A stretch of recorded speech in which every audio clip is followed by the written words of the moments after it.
अच्छा, प्लेसेंटा जो है ना, प्लेसेंटा का काम ये है कि इसने मदर से न्यूट्रिएंट्स जो है ना फीटस को सप्लाई करनी है और फीटस के अंदर जो वेस्ट प्रोडक्ट्स बनेंगे उसे मदर के अंदर भेज देना है। ये इसका काम है। Placenta is structure through which mother supplies its nutrients to foetus and foetus excretes its waste material into mother. अच्छा, प्लेसेंटा बनना शुरू कब होता है?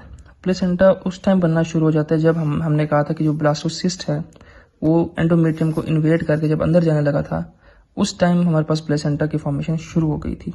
ठीक है, और जब हमारे पास कोरियोनिक विलाय भी बन रहे थे तब भी ये बनती जा रही थी प्लेसेंटा। यानी कि हम आगे जाके देखेंगे कि दो चीज़ें हमारे पास बनाएंगी, एक तो एंडोमेट्रियम में प्लेसेंटा वो बनाने में इसका रोल है, और एक हम देखेंगे कोरियोनिक जो विलाय थे प्राइमरी सेकेंडरी टर्शियरी और साइटोट्रोफोब्लास्टिक शेल, ये बना रहे हैं प्लेसेंटा। ये खैर बाद में समझ आ जाएगी।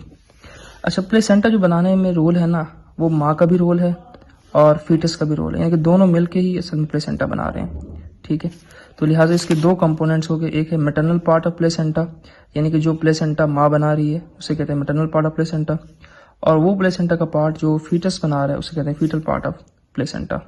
अच्छा, हमने कहा कंपोनेंट प्लेसेंटा के दो हैं, एक तो है मैटरनल पार्ट ऑफ प्लेसेंटा, एक है फीटल पार्ट ऑफ प्लेसेंटा। जो मैटरनल पार्ट ऑफ प्लेसेंटा वो पार्ट है जो माँ बना रही है, तो इसमें सारा रोल आता है एंडोमेट्रियम का हमारे पास। ठीक है, endometrium of uterus forms maternal component. उसके बाद ये कि हमारे पास जो एंडोमेट्रियम है ना, यूट्रस के तीन वॉल्स होते हैं, आप लोगों को पता है। एक हमारे पास मायोमेट्रियम है, एक एंडोमेट्रियम है, एक पेरीमेट्रियम है। जो एंडोमेट्रियम है यूट्रस की, प्रेगनेंसी में हम उसे कहते हैं डिसिडुआ। ये बात याद रखिएगा, ये इंपॉर्टेंट है। अच्छा, डिसिडुआ हम कहते हैं कि endometrium of uterus in a pregnant woman is called decidua. Decidua की तीन टाइप्स हैं, एक डिसिडुआ बेसिलस है, एक डिसिडुआ कैप्सुलरिस है, एक डिसिडुआ प्रेटालिस है। अच्छा, हम इमेजिन करते हैं कि ये हमारे पास जो है ना ये एंडोमेट्रियम है। ठीक है, ये बायोमेट्रियम है बाहर, उसके बाद एंडोमेट्रियम, फिर पेरीमेट्रियम वगैरह। अच्छा, हमने कहा डिसिडुआ की तीन टाइप्स हैं। ठीक है, डिसिडुआ का वो पार्ट जो मायोमेट्रियम और ब्लास्टोसिस्ट के दरमियान है उसे हम कहते हैं डिसिडुआ बेसिलस, यानी कि the part of placenta decidua which is present between myometrium and blastocyst is called decidua basalis. ठीक है, डिसिडुआ कैप्सुलरिस किया जो बेसिकली ब्लास्टोसिस्ट को कवर कर रहा है उसे कहेंगे डिसिडुआ कैप्सुलरिस। ये हमारे पास बेसिलस है। ठीक है, ये जो इसको कवर कर रही है इसे कहते हैं डिसिडुआ कैप्सुलरिस हम, और जो बाकी पार्ट जो यूट्राइन कैविटी को लाइन कर रहा है उसे कहते हैं डिसिडुआ प्रेटालिस। ठीक है, तो तीन टाइप्स हैं डिसिडुआ की। एक है decidua basalis, the part of decidua located between blastocyst and myometrium. ठीक है, the part of decidua located between blastocyst and myometrium is called decidua basalis.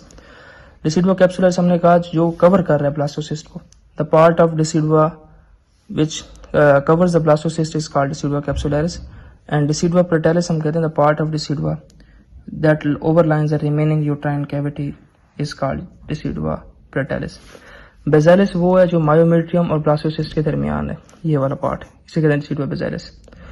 Decidua capsularis वो जो कवर कर रहा है ब्लास्टोसिस्ट को, और जो रिमेनिंग जितने भी पोर्शंस को जो कवर कर रहा है या लाइन कर रहा है हमारे पास उसे कहते हैं डिसिडुआ प्रेटालिस। तो ये तीन टाइप्स हैं डिसिडुआ की। अच्छा, ये तो था ब्लास्टोसिस्ट जब इन्वेड वगैरह कर रहा है अंदर आगे। अब जब ब्लास्टोसिस्ट ग्रो तो करेगा ना, जब वो ग्रो करता जाएगा तो डिसिडुआ कैप्सुलरिस जो है ना ये भी छोटा होता जाएगा। ये बेसिकली जो हमारे पास डिसिडुआ प्रेटालिस है ना उसके साथ लगना शुरू हो जाएगा। ठीक है, तो अगले स्टेप में हमने ये देखा कि ये बिल्कुल उसके साथ अटैच हो गई है डिसिडुआ कैप्सुलरिस प्रेटालिस के साथ और डीजनरेट कर गया है। सिंपल बात ये है कि हमारे पास जो डिसिडुआ बेसिलस है वो तो रहेगा, वो ग्रो करता रहेगा ये वाला पोर्शन। जैसे ही ब्लास्टोसिस्ट ग्रो करता जाएगा, फीटस ग्रो करता जाएगा, डिसिडुआ कैप्सुलरिस जो है ना डिसिडुआ प्रेटालिस के साथ लगना शुरू हो जाएगा। अल्टीमेटली ये होगा, ये मुकम्मल उसके साथ अटैच हो जाएगा, जिसकी वजह से हम ये कहते हैं सिर्फ डिसिडुआ प्रेटालिस रह गया, बाकी कैप्सुलरिस डीजनरेट कर गई। The decidua basalis form the maternal part. अच्छा, लिहाजा फिर जो हमारे पास डिसिडुआ बेसिलस है ना ये बनाएगा मैटरनल पार्ट। ये एमसीक्यू भी आता है, इंपॉर्टेंट है कि which part of decidua forms the maternal part of placenta, वो डिसिडुआ बेसिलस है। ठीक है, और यही ग्रो करता जाएगा बेसिकली हम कहते हैं मोस्टली। जो हमारे पास डिसिडुआ पीछे कैप्सुलरिस रह गया ना वो बेसिकली डिसिडुआ प्रेटालिस के साथ जुड़ जाएगा, एडहेरेंट हो जाएगा और डीजनरेट कर जाएगा। इसी वजह से ये जो दो हमारे पास डिसिडुआ के पार्ट्स हैं ना ये प्लेसेंटा नहीं बनाते। प्लेसेंटा का जो पार्ट है ना वो सिर्फ बनाता है डिसिडुआ बेसिलस। वो इसलिए ये जो बाकी दो बचे वो इसलिए नहीं बनाते कि वो आपस में अटैच हो गए। ठीक है, वो एक लेयर ही रह जाती है पीछे, लेकिन डिसिडुआ बेसिलस जो है वो ग्रो करता जाता है।